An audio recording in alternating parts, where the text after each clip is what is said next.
അത്തം പിറന്നതോടെ പൂവിപണികൾ സജീവമായി. മഴ മാറി നിൽക്കുന്നതിനാൽ ഇത്തവണ വ്യാപാരികളുടെ പ്രതീക്ഷകൾക്കും തിളക്കമേറുകയാണ്.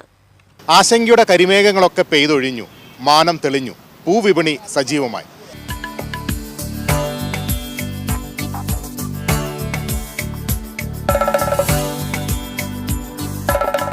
പറമ്പുകളിലും പാടവരമ്പുകളിലും വിരിഞ്ഞിരുന്ന പൂക്കളും ഇലകളും കൊണ്ട് പൂവിടുന്ന കാലമൊക്കെ ഗൃഹാതുര ഓർമ്മകളായി മാറിയപ്പോൾ വിപണികളിൽ പൂരത്തിരക്കാണ്.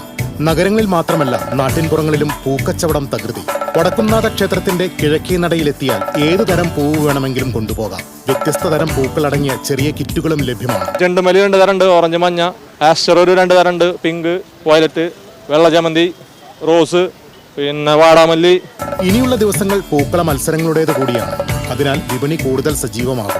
ഓഫീസുകളിലും വിദ്യാഭ്യാസ സ്ഥാപനങ്ങളിലുമൊക്കെ ഓണാഘോഷങ്ങൾ വരാനിരിക്കുന്നതും വ്യാപാരികൾക്ക് പ്രതീക്ഷ നൽകുന്നു. മഴമേഘങ്ങൾ ഒളിച്ചു കളിക്കുന്നുണ്ടെങ്കിലും പൊതുവെ പ്രസന്നമായ കാലാവസ്ഥയും അവർക്ക് ഉന്മേഷം നൽകുന്നു. അതാത് ദിവസം തന്നെ വിറ്റുപോകാവുന്ന രീതിയിലാണ് പൂക്കൾ കൊണ്ടുവരുന്നത്. ഇതര സംസ്ഥാനങ്ങളിൽ നിന്നാണ് പ്രധാനമായും പൂക്കൾ എത്തുന്നത്.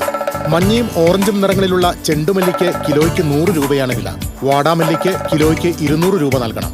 ചെറിയ ചുവന്ന റോസാപ്പൂക്കൾ 1/4 കിലോയ്ക്ക് 50 രൂപ വിലയുണ്ട്. ഓണത്തിരക്കിലേക്ക് നാടും നഗരവും ഉണരുമ്പോൾ പൂക്കൾ വാങ്ങാൻ എത്തുന്നവർക്കും സംതൃപ്തി. പൂക്കളുടെ വില കുഴപ്പമില്ല, അവരവരെ വില പറയുന്നത്, നമ്മൾ നമ്മുടെ വില ഓർത്ത് മേടിക്കുന്നത്. പൂക്കൾ മാത്രമല്ല പലയിനം ഇലകൾ തേടിയും ആളുകൾ എത്തുന്നുണ്ട്. തിരുവോണം അടുക്കുംതോറും പൂക്കളുടെ വില കൂടാനാണ് സാധ്യത. തിരുവോണത്തോടനുബന്ധിച്ചുള്ള 5 ദിവസങ്ങളിലാണ് ഏറ്റവും കൂടുതൽ കച്ചവടം നടക്കുക.